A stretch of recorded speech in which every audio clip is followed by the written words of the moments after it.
Assalamualaikum warahmatullahi wabarakatuh. Halo sahabat perpustakaan, jumpa lagi di acara kita podcast Bu Dosen, Bedah Buku Ajar Dosen. Bersama saya Dewi Sitasari, pustakawan Perpustakaan Kampus Dua Umsinden. Di episode kali ini kita akan membedah buku dari Ibu Emi Rosnawati SHMH. Bedah buku yang akan kita bedah kali ini berjudul Praktik Peradilan Pidana. Baik, kita sapa dulu narasumber kita kali ini. Assalamualaikum Ibu Emi. Waalaikumsalam. Apa kabarnya Bu hari ini? Alhamdulillah sehat. Baik Bu, tanpa basa-basi lagi, Sobat Perpustakaan penasaran ini Bu, apa isi dari buku Ajar Jenengan ini? Oke. Jadi buku Ajar ini praktek peradilan pidana. Jadi isinya adalah selain berkas-berkas yang harus ada di dalam sistem peradilan pidana, mulai dari di kepolisian sampai itu di persidangan sampai terakhir, juga nanti ada praktek sidang di pengadilan itu seperti apa. Kemudian setelah putusan pengadilan, kemudian ada upaya hukum ketika kedua belah pihak atau salah satu pihak, baik itu kuasa hukum maupun jaksa itu dia merasa tidak adil dalam putusan hakim, mereka bisa melakukan banding dan bisa melakukan kasasi seperti itu. Jadi isinya mulai awal sampai terakhir. Lalu target pembaca dari buku ini siapa dan apa penting untuk mereka? Jadi sesuai dengan judulnya yaitu buku ajar, otomatis yang menjadi target utama adalah mahasiswa, di mana mahasiswa tersebut menempuh mata kuliah praktek peradilan. Nah, kemudian ini juga bisa dimanfaatkan oleh advokat. Jadi advokat yang permulaan, yang awal, jadi masih fresh graduate ya. Nah, karena apa? Di sini bahasanya juga sederhana, contoh kasusnya ya masih sederhana. Karena ya memang untuk awal, untuk para pemula itu. Lalu ada enggak buku yang sejenis buku Ajar Jenengan ini yang beredar di pasaran dan yang membedakannya apa gitu? Oke.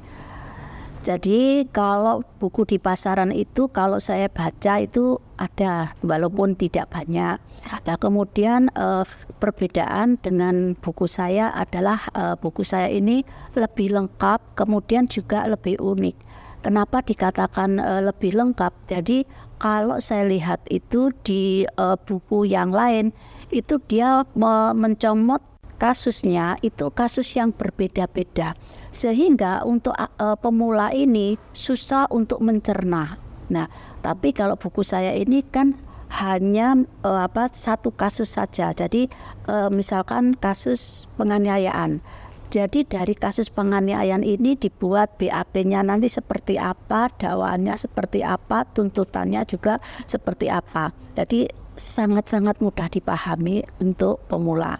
Nah, kemudian juga tiap-tiap bab itu memang kami susun agar mudah dipahami juga. Setiap bab misalkan surat dakwaan sebelumnya saya kasih uraian, kemudian yang sangat-sangat penting itu adalah sistematikanya.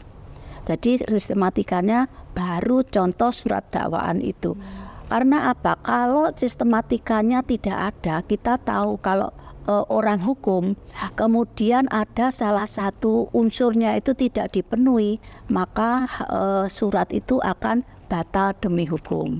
Jadi benar-benar sistematikanya ini ditulis seperti itu. Kemudian untuk surat kuasa, setiap advokat, setiap penasihat hukum ini bermacam-macam surat kuasanya, artinya bahasanya bermacam-macam. Ada yang suka bahasanya itu banyak gitulah. Kemudian ada juga pengacara yang suka singkat-singkat saja pada intinya.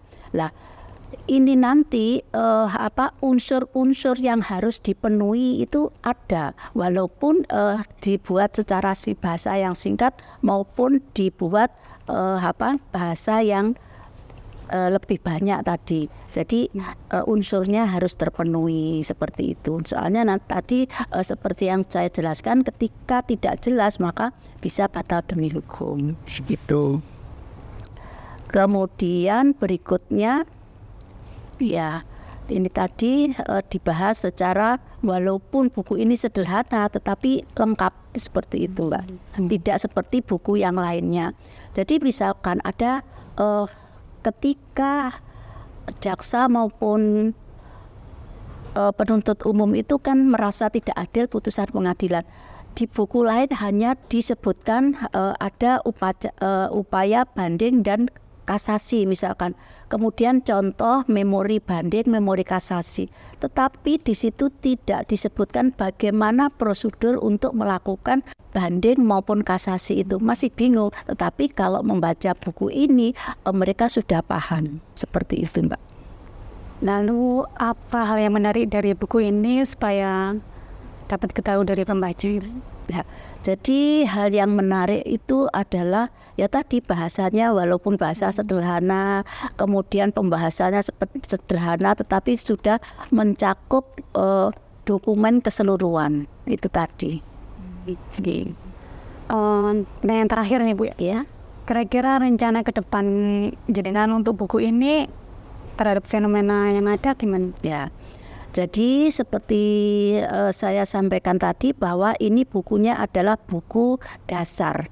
Ya, ketika mahasiswa atau calon advokat yang masih pemula tadi, ketika sudah paham dengan yang dasar-dasar, nanti akan saya buat kasus yang lebih berat lagi, misalkan kasus pembunuhan berencana. Nah, kasus pembunuhan berencana ini kan ancaman hukumannya sampai pidana mati. Nah, itu nanti pasti lebih rumit lagi. Nah, ketika mereka dasar-dasarnya saja sudah bisa, ketika menghadapi kasus yang lebih berat, saya yakin mereka pasti bisa kalau ada buku panduannya. Seperti itu. Menarik sekali Bu. Luar biasa pemaparan dari Ibu Emi. Gimana Sobat Pustakaan? Penasaran dengan buku ini? Kepoin bukunya di press.umsida.ac.id ya. Baik, kita cukupkan podcast untuk kali ini. Terima kasih Bu Emi sudah hadir, pernah hadir. Sukses selalu nih Bu. Amin. Oh ya, Sobat Pustakaan, jangan lupa untuk like dan subscribe channel YouTube kita ya. Saya Dewi Rizwasari mau undur diri. Terima kasih sudah menyaksikan podcast episode kali ini. Semoga bermanfaat. Hukum terkadang tidur tapi tidak pernah mati. Wassalamualaikum warahmatullahi wabarakatuh. Waalaikumsalam warahmatullahi wabarakatuh.